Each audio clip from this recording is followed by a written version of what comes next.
साधू संतांची घरा तेच दिवाळी दसरा पारनेरच्या 15व्या समागमच्या चिंचोली नगरीमध्ये सुंदर असा 22 तारखेला राजेंद्रजी थोरात यांच्या हुजुरीमध्ये सुंदर असा प्रोग्राम आहे.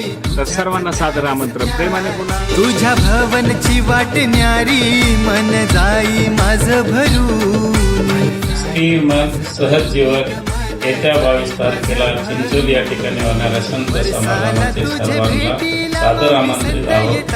दर निरंकार जी. पारनेरच्या संत समागमाच्या शासनाने सर्वांना हार्दिक हार्दिक शुभेच्छा. तुम्ही कधी येताय संत जनाला? भवन तुझं हे छान ग माऊली बसली माझ्या मनान ग. पारनेरच्या 15व्या वार्षिक संत समागमच्या हार्दिक शुभेच्छा. आपल्या सर्वांना आग्रह आणि प्रेमाचं निमंत्रण. आम्ही सर्व सेवेसाठी सज्ज आहोत. लवकर या. आपुलकीचा भाव जाऊया, सारी दुनिया एक करूया.